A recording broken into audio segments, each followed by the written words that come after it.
Week 1 of 2025. We have a new theme song. It's epic. We have nail guns from last week. We have a call-in section where we hear from our fans. We have a new sponsor in Bully Boy Distilleries. We'll recap week 0 a little bit, and then we'll go through week 1 and our games of the week. Here we go. Game days here for the sport we love. Fast breaks, bar downs, and the day-old dunks. Dialing because it's time to roll. Face off, throw one, and get in the hole. Legends rise, it's the creator's game. This is college lacrosse game day.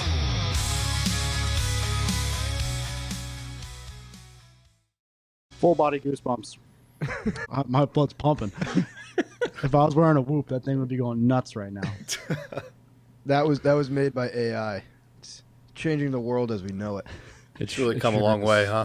It sure is. I knew we needed to spice it up a little bit, and I just took a couple hours to myself and gave us a bunch of different little clips to run today. So that's really proud of that. Yeah, nice work, Brett. When's the full song coming out? It's there. It's there. I just we need to find the platform to release it. Let's run the shot clock quick. Let's do it. Saturday, February 1st, Manhattan held Wagner to 3 goals and pulled away with 14 in a one-sided contest. Air Force falls from the sky. Big W for Lafayette. 11-8. Duke, I am your father. They beat up Bellarmine 26-7. Bucknell makes Merrimack look awfully Division II. 23-7. Georgetown's 14-6 win over Loyola Jordan Ray caused controversy, ripping a hole in the net, tap cheese. Mercer manhandles Hampton. 23-3. Navy came to play on Saturday against High Point, 14-10 midshipmen. Why Iona, says Hofstra. They bully the new kids. 20-2. Lucky number 8 for Richie Joseph and Jake Bell for Providence in goals and assists. Friar was win 15-8 over Holy Cross. Syracuse leaves the kids hungry. They covered the spread by 11 goals against Jacksonville. 24-5.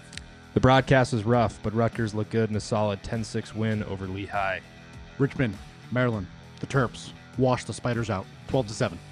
Mount St. Mary bested Queens 14-9. Brody Atkinson had 6 goals. Hawk, Utah, spit on that thing. They beat Ohio State 19-13. Penn State didn't give Colgate a chance out of the gate. 14-9 Nittany Lions. Michigan demoralizes Marquette with marvelous moves. 14-1. Our game of the week at Peter Barton ended with Hopkins on top of Denver 13-10. VMI love when the military academies win lax games. Keydets beat Bonnies 18-7. The Buckeyes turn it around, walloping Detroit Mercy 14-4. The Scarlet Knights avoid the bites from the Sharks of LIU. Rutgers dominates 17-3. Hopkins and Towson are playing as we speak. And now our first call-in section of the 2025 season. We're debating the names right now. I think it should be out of the box, shot out of a cannon, because that's what all these callers are. They're coming out of the box, or shot out of a cannon, and they're getting to the cage or drawing a slide. And You're entitled to your opinion. And what do you think it should be called, Brett? I think it should be just called Dialed In. Dialed in. Because we get people dialed in real quick. Get their takes, get their opinions. Good. You can think about it. Shot clock. I have the Dialed In song too. Okay. You know, I was actually Lacrosse. Is that game with the fucking fish stick there, the nets there? Yeah, pretty much. Yep. Calling in. My name's Dan Arestia. I'm Spencer Jr. If you're not committed to Maryland and ranked top 3 in your class, by the end of your junior year, I'll shave your head and I'll ship your ass off to boarding school in Alaska faster than Lamar Jackson 40-yard dash. Memories. Good times, boys. So with that, we're going to dive into our second call-in session. A lot of good takes, week 0 takes, kind of season outlook takes. We get a little bit of all of them. I didn't listen to all of them, but we appreciate you guys calling in, those who did. There'll be an opportunity to do so as the season continues. But let's let it rip. So I would just like you guys to touch on some of the impact guys that Duke has, other than him and McAdory, as well as some other dark horse underdog nail guns who could be making these explosions come May ball. Yeah, Cruise Dive Kev, always bringing the energy. That's good. Eric Malaver is definitely a guy with some experience, a guy that a lot of Duke fans are excited about. I think when you talk about Duke and their young core, right, we saw it against their game in this past Sunday against Bellarmine. Right. I think the first guy on Duke that comes to mind when you think about offense is Andrew McAdory, a guy who's been starting there for 3 years. He didn't record a shot in the game against Bellarmine. But new guys like Luke Graham and transfer Graham Blake from Harvard, right? Those are two guys that also bring experience. And then you pair them with young studs like Ben Johnston and Liam McLean. I was in Crease Dive, Kev. I don't know if he touched on it specifically, but I was impressed how many goals Duke put up. I did not think. I thought they'd struggle a little bit from turnover, but I mean, I guess these ACC teams just reload so quickly, especially Donowski. But you touched on it, Hayden. Outside of Maliver, Luke Graham, transfer from Richmond. I had a chance to play him. Know people who played with him. Great kid, and he could put the rock in the net. And he fills that lefty spot really well, which was tough with graduation. Blanking on his name right now. Who was the lefty attackman who just graduated? It's either Zawada or it was Dyson Williams. Dyson Williams. Thank you, Brett, in the back. Big old Dyson. Good shout. Ben Johnston, forgot about him. He's a beast. Sophomore now. He had a good freshman year. Big kid. 3 goals against Bellarmine. I didn't watch the game. It's Bellarmine. There's better games on. Eric Molliver rocking the 0 this year. Interesting. We'll have to get him on and ask him about that decision. Rocking the 0. Rocking the goose egg. All right, let's get the next one. Hey, Dean Middyback Vanderlander here. Long-time listener, first-time caller. Now, I played a year or two of pro ball in Canada before landing my dream job down here coaching SSHS. That's Southside. Anyways, I spent all of Saturday with my eyes glued to the TV, as I'm sure y'all did too. Now, my question is, who do y'all think are going to be our Tewaaraton finalists for this season? My pick's got to be Kirst, Chris Cavanaugh, and Joey Spalleener. Now, what do y'all fellas think? Yeah, Joey Spalleener. Joey Spalleener. Joey Spalleener. Who is that? That is Dean Vanderlax. Oh, Dean Vanderlax, yeah. Great CJ account. Spalleener. Great account on Instagram. Southside. Yeah, I mean, I think you hit it on the head, Dean Vander. Spalleener, Kirst, and Kavanaugh are probably your top 3. I don't know who the fourth guy is. That's kind of up in the air right now. I think, McCabe Millen is one that comes to mind. Coulter Mackesy. Maybe on the defensive side of the ball, Scott Smith or Brendan Lavelle. Definitely up for grabs that 4th spot. I think those top 3 are pretty solidified, assuming everything goes to plan for those guys. Emmett Carroll, Stout for Hopkins. It's going to be tough. They go far too. Tough as a defenseman. Really hard to do as a defenseman. I feel like a goalie nowadays it might be a little more likely or possible. Would you agree? With Entenmann, with what he did last year, and what did he finish? He finished like top 3, right? Yeah, top 4. He was one of the guys next to Pat. It was. Yeah. I don't know. The goalie. I think everyone at this point understands how important your goaltender is to your success, and also it's a lot more statistical of a position than a close defender. We know how big statistics are now, Dan. Yeah. Yeah. I just don't know if there's a guy like Liam Entenmann in net this year. Obviously, there's some fantastic goalies. You mentioned Emmett Carroll, Mike Gianfrancaro from UNC. I don't know if a goalie this year has the firepower to be a Tewaaraton candidate. I think it's kind of the year of the attackman, and especially some of these young guys leading teams with not that much offensive firepower around them. Another guy is who's a UNC attackman, sophomore Owen Duffy. He's a guy who could put up 1 million points this year, and if he's a guy who kind of brings UNC back into the limelight and brings them back to where they once used to be, he could be a guy that's seriously considered for that Tewaaraton. A lot of the North Carolina success is going to be on his shoulders too, and they're just a blue blood. I think it's going to be a lock this year. I think CJ Kirsch is taking it home. He's going to graduate. He's going to be the number 1 overall pick in the PLL. And obviously it depends how Cornell does, but they have really high expectations. If he takes them into Memorial Day weekend, I think it's a lock. Same. Yeah, Mike, I'd agree with you. Agreed. Next one. Keep it going. Hey, fellas, this is Tony from Long Island. Long-time listener, first-time caller. Wanted to get your guys' take on the Ohio State Buckeyes, specifically Coach Nick Miles. I saw they lost 19-13 to Utah, who is a pretty new team. I think he's on the hot seat. What do you guys think? Thanks. Nick Meyer, is he on the hot seat? Should be. Should we be? Is this an overreaction after the Utah loss? I think it is an overreaction, but you also got to think about what Ohio State's done the last couple of years, which isn't much. You got to think about their facilities, how much money they have in the program, and how many resources they have. I mean, it's probably a top 5, lacrosse campus in the country. Yep. In terms of facilities and field and stadium and support. So yeah, I think if Ohio State really lays an egg this year, yeah, I think you could definitely make an argument that his seat is hot. Who was that? What was his You name? think that guy's Tony? from Long Island? Tony from Long Island. Yeah, his name was Tony. Tony from Long I'm not Island. sure if that was a Long Island accent or not, but I don't know what that It was was. something. I think I do agree though. I think his seat could be hot. I mean, there's teams that are propelling themselves in the Big Ten right now. Michigan, Maryland, obviously. Penn State's been a Memorial Day weekend recently.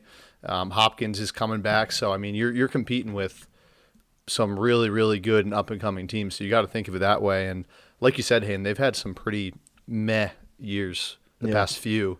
And, The way they look like on paper this year, like they should be throttling teams. They should be throttling Detroit Mercy. They shouldn't be losing to Utah at home at that facility opening weekend, but it is college cross. So. And you got to think, if you're the athletic department at Ohio State, right, you just put all this money into this new facility, right, you probably have some pretty high expectations. You're probably wanting to see that investment pay off. Maybe not financially, but certainly, on the field and with rings and trophies, right? You want to see that investment be worth it.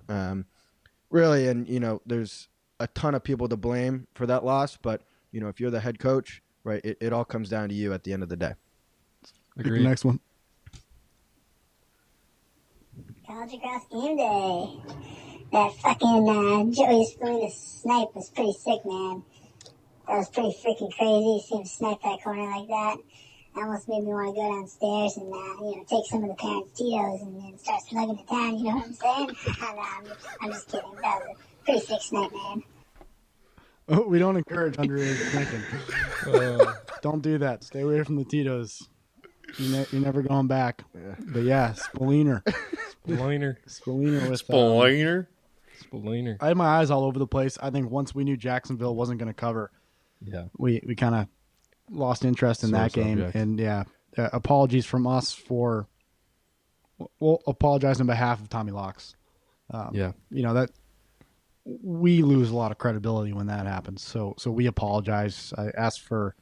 I didn't. I should have asked for him to record an apology. But from now on, moving forward, if he wants to give us a bet, great. We'll discuss. But if you're looking for someone to blame us. We'll take accountability there. That's what good teams do.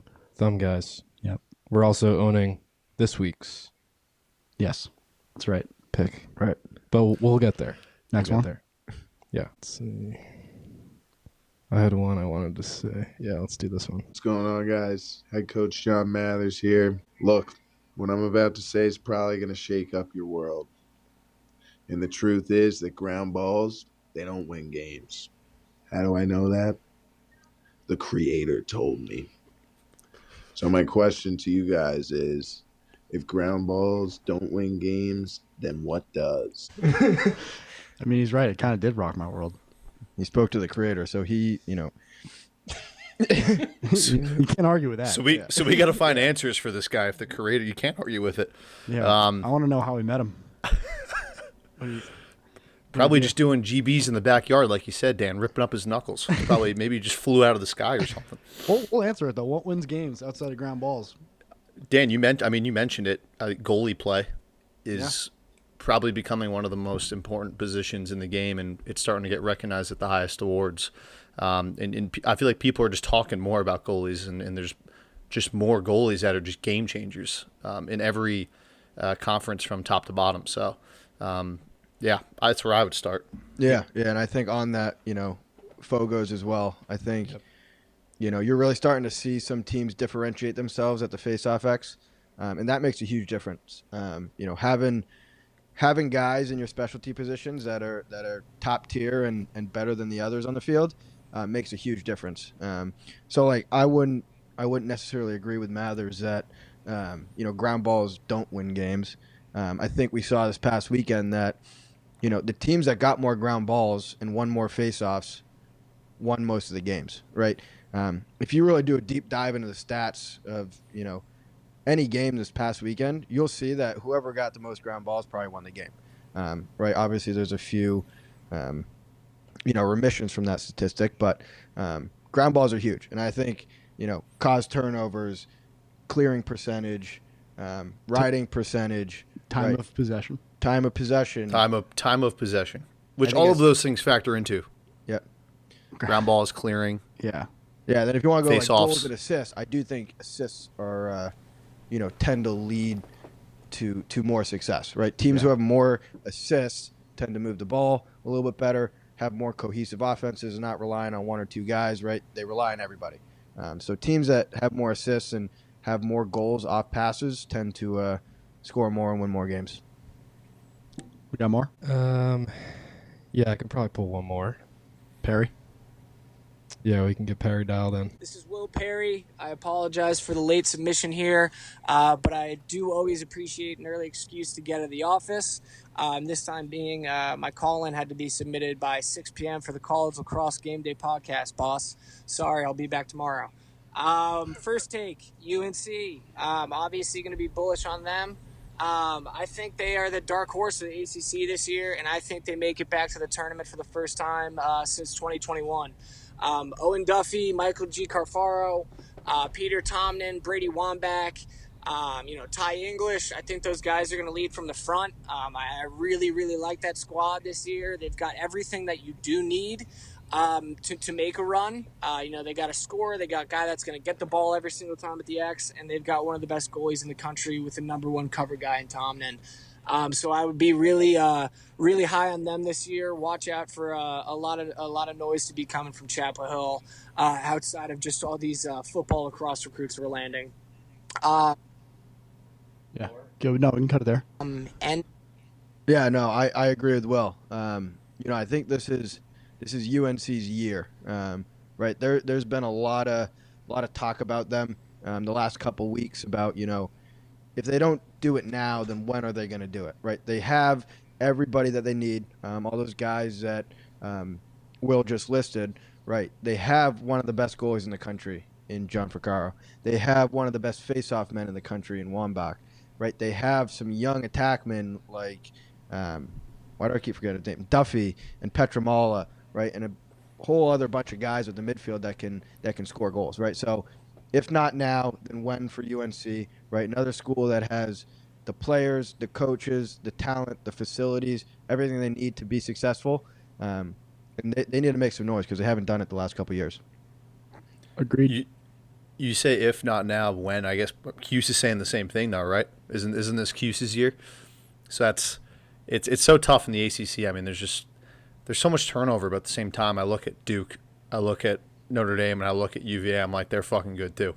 So it's, I think at the end of the day, they're just got to put it together on the field. They got the people, like you mentioned.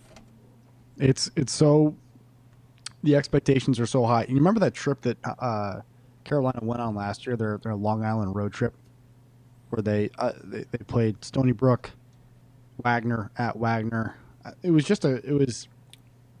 go off on a limb. It was a bit of a cupcake schedule for North Carolina. And I think they turned the page a little bit. They got some tough out-of-conference games. Penn and Princeton, they played both those teams last year. But outside of that, the other out-of-conference teams, they got Michigan, Hopkins, Hofstra was a good CAA team. They play Stony Brook again. Everyone's got to have a game like that in their schedule. Who knows? Stony Brook could shock them. But, yeah, it's put up or shut up time for Joe Bresci and the Tar Heels. Good take from Will Perry. He'll be part of the show quite a bit this year. He's a religious listener, and we love him. So thanks, Will. We're going to take a quick break, and then we're going to come back and just do our recap thoughts week 0 and then talk about betting and week 1 of college lacrosse. A lot of teams entering the mix. It was a great first dialed in section for the 2025 season. Thankful for all our call-ins.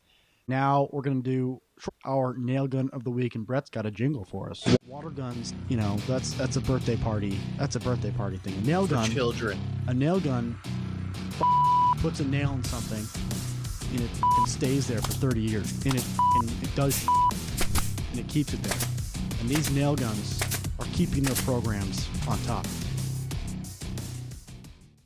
I know you guys definitely notice some new merchandise on the table here. We did speak with Bully Boy. They've been sponsoring a lacrosse team of ours. If you guys are looking for a top-tier venue in Boston, private party, barrel room tours, cocktail making class, Bully Boy Distillery has got you. You can host an event in their barrel room. They have a lab space. You could just buy out the distillery if you want. It's got room for 100 guests. If you want something more hands-on, again, there's a cocktail shaking class. They can show you how to make 2 of their signature drinks, which we have on the table. One of them is just the bourbon. The other one is, I think, an old-fashioned. This is straight bourbon whiskey, 95 proof. Yeah, they don't fuck around over there at Bully Boy. Learn more, go to bullyboydistillers.com. You can book. Really happy to have them join the show. Put some hair on your chest. Yeah, this will. I mean, this is a great sponsor. They've been with us for a while. You see back in the corner here, if you're watching, they do sponsor our men's league team. Done a lot of great work with them. We're working on a couple other partnerships, and hopefully they squeak in the door. So now back to the nail gun. Mike, your nail gun from week 0. Yeah, I think a common theme for our nail gun here, at least on my end, is going to be a defensive player. That's just my idea of a nail gun, a gritty type of player. And this week we got a goalie in the mix. Junior from Navy, Dan Daly. If you follow any lacrosse highlight account, you probably saw this play. This goalie ran up the field, BTB assist to a pole step down against High Point on Saturday. You really don't see that too often, and it takes some big cojones to run up the field as a goalie, get over the 50-yard line, and throw a BTB, especially on Navy. I'm sure that coach is terrifying. So that kid gets my nail gun of the week. Congratulations, Dan Daly. Like that pick, Mike. Like that pick. He's a stud. Right in front of Coach Amplo too. Yep, that's you don't want to piss that guy off. That's for sure. He got a short leash. Yep. My nail gun of the week is is maybe the most underrated coach in college lacrosse. Let me ask you guys something. Who's the head coach at the University of Utah? Nobody? Couldn't tell you. You just guys, saw you this guys recently. don't know who Andrew McMinn is? No. Couldn't Mike tell and you. Dan, you guys don't know who he is? He's only 3-0 against you all the time. Damn. Never heard of him? I don't Andrew have a little, McMinn? I don't have a little jingle for that. No. But I was never good with names, Hayden. So Andrew McMinn got hired as the Utah head coach in 2022. Previous to that, he spent the past 10 years as a head coach of Robert Morris University, a team that Dan and Mike lost to 3 times. I looked it up before this. Yeah, he doesn't show up on the scouting report. No. Nope, he doesn't. I'm looking at the lefties, all the Canadian lefties they got. Worried about all their hands, not their head coach. Exactly, right? Right, but what he did at Robert Morris was pretty unbelievable, right? When you guys played against them, they were a good team, right? They beat you guys. They won a couple NEC tournaments. I think they won back-to-back NEC tournaments in 2018 and 2019, right? Tough school to do that at, right? As soon as he left, Robert Morris kind of fell off. All right, he comes to Utah in 2022. He's named the A-Sun Coach of the Year in 2022, the A-Sun Coach of the Year in 2023, and he starts 2024 off, or 2025 off, beating Ohio State at Ohio State. Scoring 19 goals. Yeah, exactly. All right, this guy is a good coach. He's been a head coach for a long time. It was a hire by Utah where they could have gone out and got a big name, but they went and got Andrew McMinn, right? And it seems like it's working out for them. Andrew McMinn, nail gun of the week. Great. That's a good pick. That's a great pick. I love it. I mean, they just to touch on that a little more. I mean, yeah, we tough games against Robert Morris, a conference championship loss, an in-season loss the same year they won it. Last game of the year, it was a do or die for them. They won to make the conference tournament, then won the tournament. Yeah, they were a tough team to play. They were never out of it. Both those games, we went up, they came back. It's very similar to what Utah is doing now that you say this. Like, they play fast. I remember face-off guys, playing in odd man situations, poles running the field a little bit. Yeah, wow. I'm a little struck over here from that take. And Yeah, I mean, he's a hell of a coach. And I think we all saw it against Ohio State this weekend. I think the last couple of years, I was always a little uninterested in watching Utah, just because it never seemed like they were a team that, is going to get where they wanted to be, right? They had Holman before McMinn, right? They had Holman, Marcus, and Brian Holman, and Will Manny, really like a stellar coaching staff. Star-studded. Those guys left the program, right, for whatever reason, right? And it kind of seemed like that was going to be the demise of Utah lacrosse. But they show up at Ohio State, and they were a better team than Ohio State, right? The first thing that I noticed was that they were more skilled than Ohio State, which is mind-blowing, right? Their sticks were significantly better than Ohio State. They never trailed for a second in that game. They were well coached. They were better coached than Ohio State, and they were a better team, right? And I think, a school like Utah has so much potential, and I think, a guy like McMinn is the right guy to be there, a guy who's really a program builder, and a program builder from the roots up, right? Really taking something and elevating everybody in that program and making people buy into it. So we'll keep an eye on them. Absolutely. We will. ASUN favorite right now, as they've been the last 2 years, winning the conference twice in a row. Any other takes on week 0? We don't have to spend too much time on this recap, but obviously, yeah, Utah kind of stole the show with that win. Hopkins, huge win over Denver.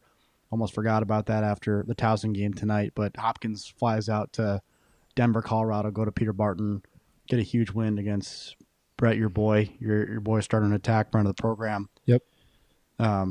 Yeah, no, that was a great game. We were able to watch on Microdose Sports. You guys have any thoughts on the game? What, in the Hopkins-Denver game? Did you say Microdose Sports? What was it? It was. Midco Sports. It's only $10 a month. Midco Sports. Microdose Midco. Same It's thing. like microdosing lacrosse, pretty much. It is, because you get It really is. Yeah, You get so little of it. No, that was a good game. Great atmosphere. Sold out crowd. Place is packed. Honestly, the broadcast was fantastic. It was the best broadcast. It was. Yeah. It was great. Yeah. So yeah, I think we kind of got what we expected in that game a little bit. Both teams are great teams. I think Denver is just a little more experienced. I think they're, I think they were just a little more ready to play, and I think they're playing for a little bit more. Denver's young. Denver's got new guys. They're still trying to find their identity. Hopkins kind of brings back a lot of what they had the past couple years. So I'm not surprised that Hopkins won that game. I would have liked to see Denver be a little more aggressive, right? I would have loved to see Judge put a couple in. He had a good few takes. Didn't go his way. But yeah, I think those are two teams that are going to be there down the stretch and be playing in May. Obviously for Hopkins, that is a huge win for, at large purposes, right? Every game matters for teams like that. In tough conferences that aren't necessarily guaranteed to win their conference. That game is gonna play a factor come down the stretch in May. Yeah. And then they beat Towson today. Yep. Yeah, and there's, I think, one just kind of point out, they didn't have a face-off guy.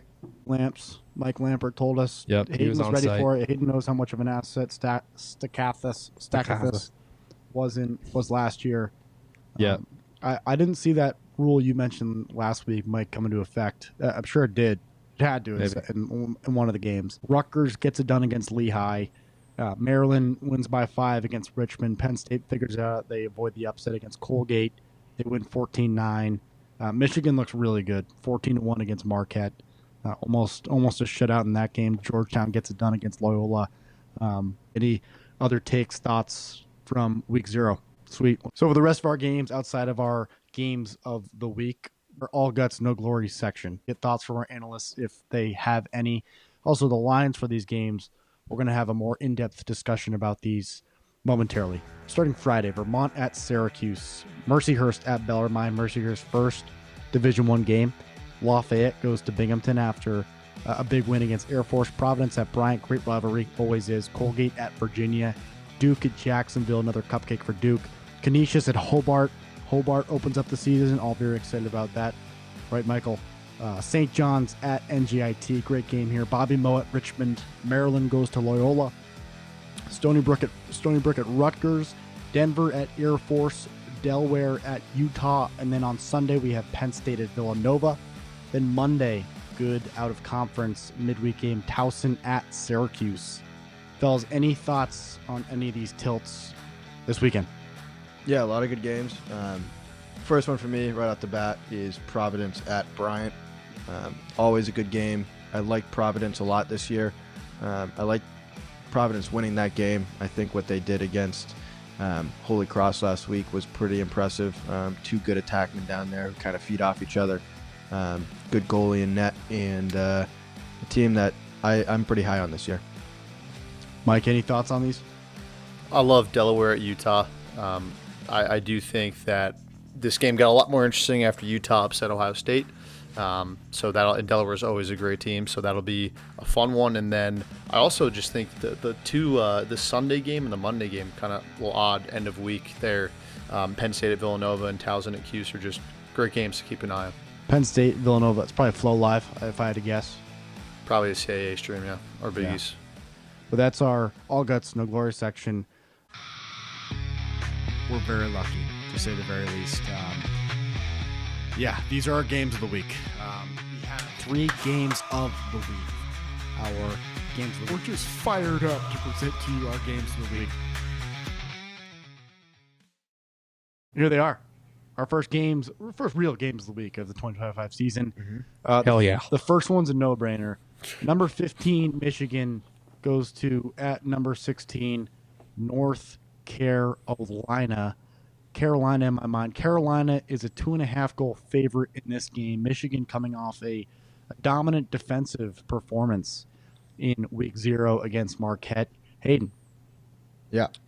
If North Carolina is going to do what everyone wants them to do, maybe not everyone, but what a lot of blue blood fans would like to see them do, they're going to have to get a win early against Michigan. Do they have enough in the tank to get it done? Yeah, they certainly have enough in the tank. Really, it's early to say it, but this is, make or break for UNC, right? Like, we're kind of sitting here saying, are they back? Are they good? Are they going to suck this year? Right? This is just a perfect test for them, right? They're not playing Notre Dame. They're not playing Princeton, Cornell, right? They're playing Michigan, number 15 ranked Michigan, who just came off a 14-1 win, right? A very talented team, but not a top 5 team this year, right? At least to our knowledge right now. What we know about Michigan is they have a great defense, right? Letting up 1 goal against anybody, any lacrosse team in the world, right? High school or above is pretty impressive, right? Letting up 1 goal is an impressive stat. It speaks volumes about your defense. Offensively, I was impressed by Michigan. A lot of guys who can put the ball in the back of the net. One guy who I'd like to see a little more out of is Will Byrne. Bowdoin transfer, big midi, big lefty, offensive player. He's a guy that I think will come on strong for Michigan. But look, I wouldn't be surprised if Michigan wins this game, right? Really, I'm going to be surprised whatever happens, whatever UNC does in this game. If they win, I'll probably be surprised. If they lose, I'll be surprised, right? So however UNC falls after this game, right, that's going to speak volumes about who they are, where they're at this year, and kind of who they're going to be.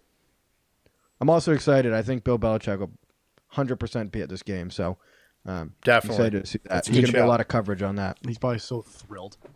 Can't wait to make a reel about that. He's been looking forward to this for so long. Yeah, he's going to bring his traditional. Does he have one?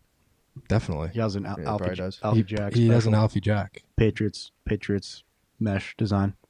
Definitely. Mike, what do you got?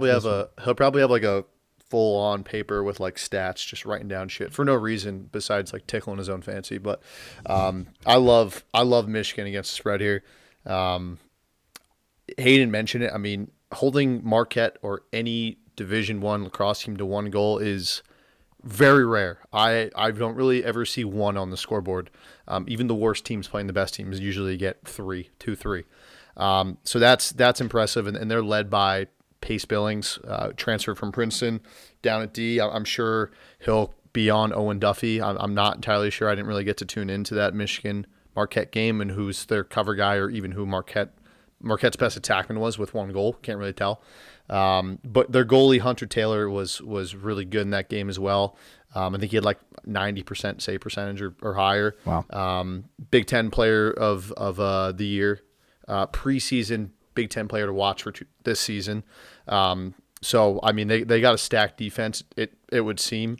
You said and then he UNC, was the Big Ten Player of the Year last year.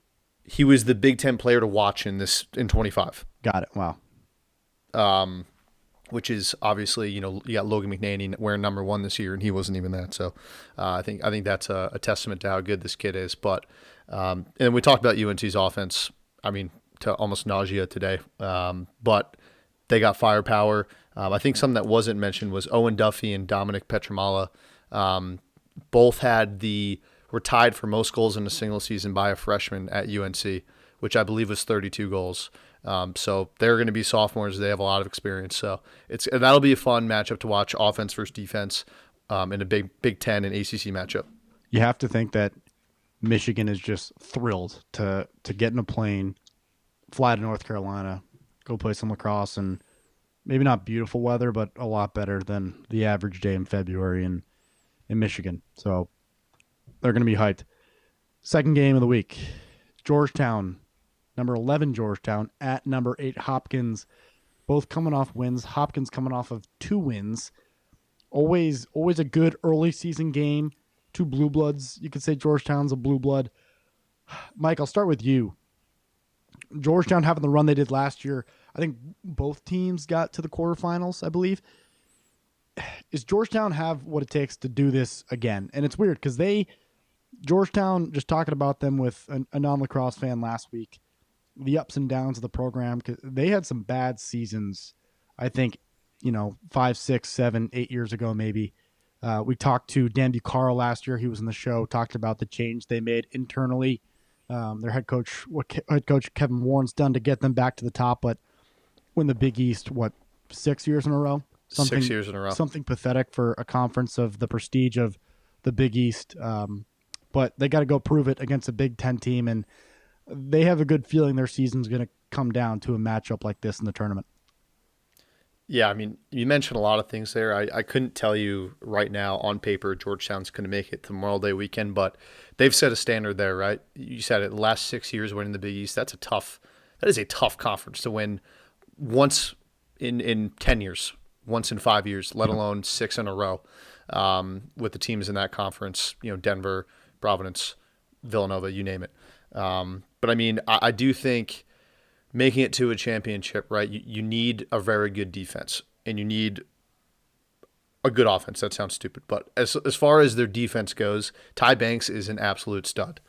He's a close defender for him. He's going to be playing the number 1 guy or whoever they need to get out of the game come Hopkins and later down in the stretch. So that's what I would say about seeing Georgetown later on in the year. What were you about to say, Dan? Who's he going to cover? He's going to cover the Melendez, probably, right? So that's yeah. I think so, but I really don't think Melendez is going to test him much. Melendez to me doesn't seem like that much of an initiator. He can and he plays off 2 men's pretty well, but he seems to score a lot of his goals off ball, which is good. He cuts, he sets picks, he gets the ball back, you name it. So I don't really think he's going to test Ty Banks too much. Maybe he'll try and get a matchup early on and see if they can, statter the defense, but I really don't think he'll attach that much. But on the other side, Scott Smith for Hopkins, who's an absolute stud. If you guys are watching this game, he just had a lefty split to his weekend down the alley goal, which is kind of crazy for a close defender. But I think he'll be on Aiden Carroll, who has had a pretty good story too. I'm sure Hayden would be able to tell a lot better than me, but Inside Lacrosse had a whole article about how he's basically been in every position at Georgetown. He's like your prototypical captain, who you want to be leading your team. He's a pretty damn good player.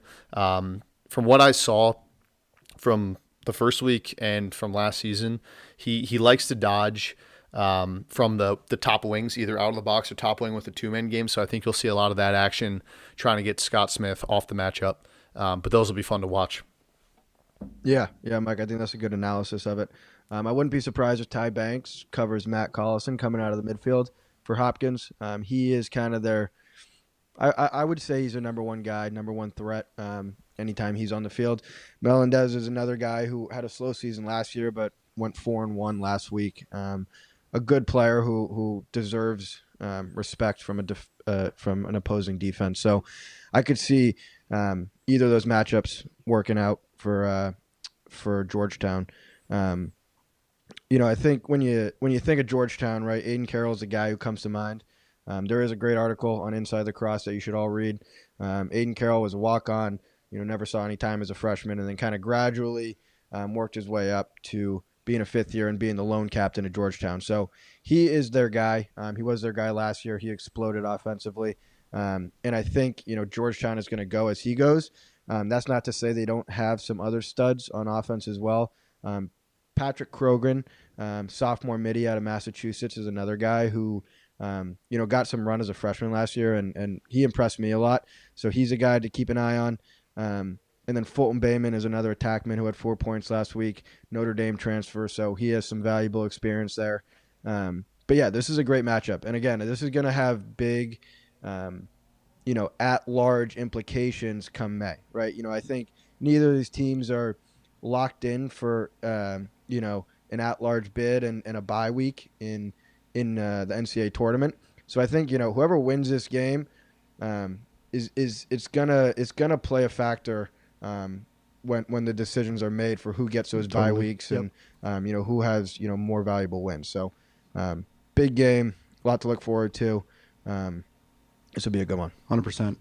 You think they're talking about at large at this point in locker rooms like that? I don't know. I mean, I think you kind of have to. Like, you don't want it to be a distraction, but every year good teams get left out, and it's always because of poor losses on their schedule. Right. So, I don't think it's necessarily a spoken thing. I know when I was playing, I'm sure when you guys were playing, right, you're never thinking about that. You're thinking of winning this game, and then everything will fall into place afterwards. But, if you're a coach of either of these teams, right, you understand what's at stake here, and you understand the circumstance of getting a win like this on your resume. It's insurance. I feel like, you got that in the bank going forward, gives it some house money to play with as you go through the rest of your out-of-conference schedule and in conference. Let's move on to our next game, our last game of the week, and this one is my favorite. It's gritty as hell. Unbelievable game last year in Georgia, back and forth. Army won it 13-12, but number 12 Army goes to UMass. This one, I'm trying to pull up the spread here. Army UMass. It's UMass. We don't have the spread. All right. I got you, boys. I was going to say, my guess would be Army plus minus 3.5. I'm pretty sure it's 6.5. ChatGPT. All right, if that's the case, if the spread is greater than, let's say, 4.5, I would bet that spread. This game has come down to the wire the last couple of years these teams have played. Neither team is 4.5. Wow. Okay, right on the dot. I don't know that. Great line. Yeah, use your own judgment on that one. But for your knowledge, this game has come down to the wire the last couple of years. Last year ended in OT. The years before that, it was a 1 or 2 goal game. Army is definitely the better team on paper this year. They bring back a lot. We mentioned it last week. I think they're a little lower ranked than they should be. I think they're really a top 10 team based on what they bring back and talent-wise. But this is a game against two gritty teams that are just going to throw punches at each other, right? No team, right? If history repeats itself, there's not going to be more than like a 4-goal differential in this game, right? And if there is, whoever's down is going to come back. This is a gritty game, two gritty programs that pride themselves in playing tough on ground balls and playing physical, right? It's not about pumping in 20 goals a game, right? It's not about the flash. It's about winning this game the right way and the tough way. It's going to be... Yeah, go ahead, Mike. I'm going to disagree with you, Hayden. I think I would take Army minus 4.5 here. And there's something to be said, and you said it, about why you would take UMass against the spread. The history, what we've seen, what we saw last year, and just the nature of how UMass plays, right? They are able to keep games close because they have a great coach, they have a great culture, and they have a great system in place. But when you look at on paper this year, you've already spoken very highly. Didn't you say Army can win national championship this year? Mm-hmm. Okay. Let's keep that in mind. UMass has lost so many points. It's actually insane.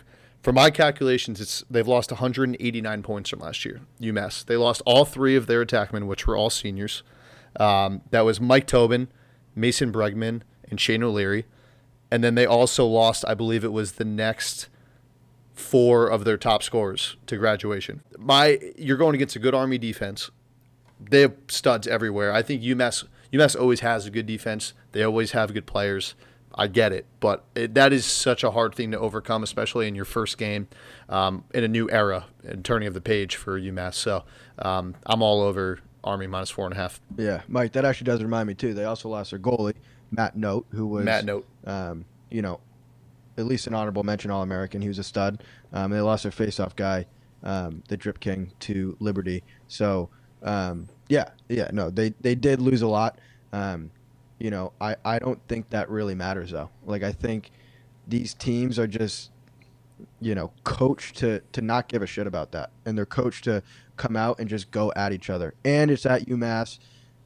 Last year it was in Atlanta. I don't know where it was the years before, but playing at UMass is a tough experience. I do think Army wins. I do think it's going to be close though. You imagine the chip on the shoulder of Army after how their season ended last year.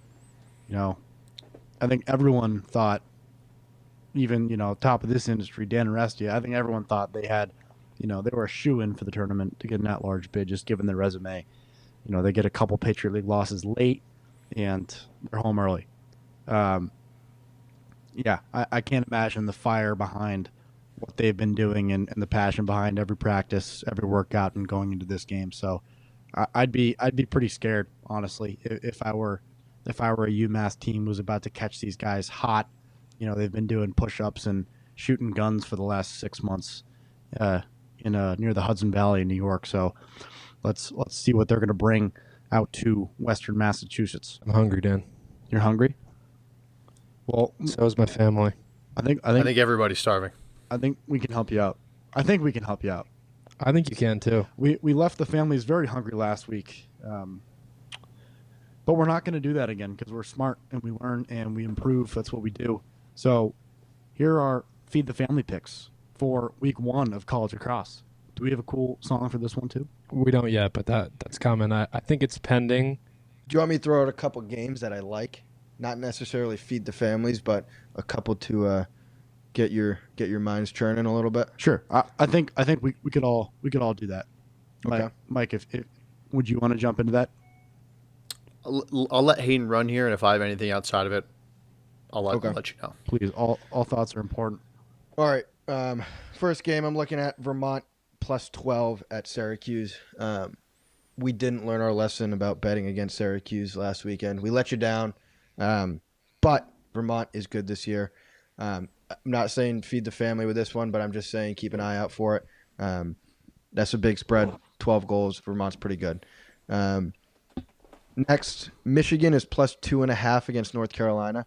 However highly you value Michigan, right, that is a pretty good spread considering what they did last week and considering where UNC left off last year. Mike, do you have something to say about that one? I was about to say, is that could be unanimous for all of us, Michigan, UNC. Is that our feed our family pick? I like it. Let's keep going and see if anything else comes to mind. I agree. Keep going. All right. Bellarmine minus 4.5 against Mercyhurst. No, you don't like it. Okay, neither do I. Okay, this is crazy. Iona is 18.5 goal underdogs against Navy. I mean, 18.5 goals. How many does Navy score? Let's say 20. They lost by 18. Iona lost by 18 to Hofstra. And I'd say Navy's better than Hofstra. Yeah, you're right, though. You're right. Your point is 18's a shit ton of goals. Did they learn anything from week 0? I don't know. Okay, That's too much of a toss-up. Throwing that one out there because it's crazy. That is crazy. Yeah. That's crazy. Did the Providence spread change? I'm seeing it at minus 1.5 Providence. Yep, same. It was just plus 1.5 Providence. It changed. Well, I like Providence money line in that game. They're listening. Canisius Hobart. Canisius plus 6.5 at Hobart. You guys have anything to say on that one? I disagree. What do you think, Mike? You disagree Hobart with minus what? 6.5. You disagree with the line? Yeah. No. I think I'd go with Hobart minus 6.5, not Canisius plus 6.5. Okay. I would agree. I think the spread's been close to this, and Hobart's won by 14 goals or something like that before. That game last year was the closest it's ever been, and they're going to be thinking about Hobart's going to be thinking about that. And what was the score? It was tight. I couldn't like tell a off the top of my head. 14-10 or something like that. I think it was within 6. Yeah. It'll probably be indoors. Most probably be likely. indoors. Last one I like is Utah -2 against Delaware.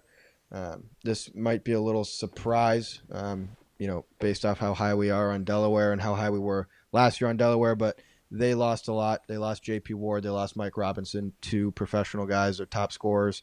And Utah is as good as we think they are. And it's at Utah. Tough trip for Delaware in their first game. Utah already has a game under their belt. I like Utah -2 here. I'll tell you what, that air is different. Breathing that air. In Utah? Yeah. It's different. Just out there in general. It's going to be... But, like, if you were to tell me, like, blindfolded Delaware, Utah, I'd say Delaware wins by 5 or 6. I think so, too. Yeah. I like Michigan, I think. I think The that has to be landscape is changing. The last 50 years, you could say that. Yeah. I think this year is a little bit different. It's good. I got one additional too. I like Robert Morris +9.5 against Richmond. Yeah. They are always a tough team. They always stay in the game. I think Richmond's going to win, but I think Bobby Moe hangs in at 9.5. Okay, that's an interesting one. I don't have any expectations of Robert Morris this year. I don't know anything about them, so it is a lot of goals, and you never know. St. Joe's Sacred Heart, St. Joe's 6-goal favorites. That changed from earlier. Sacred Heart coming off a dominant run in conference, a conference championship victory, playing in the tournament. Now they got St. Joe's. I think St. Joe's is 6 goals better than them. I just wonder what's going to happen late in that game. That's my only fear.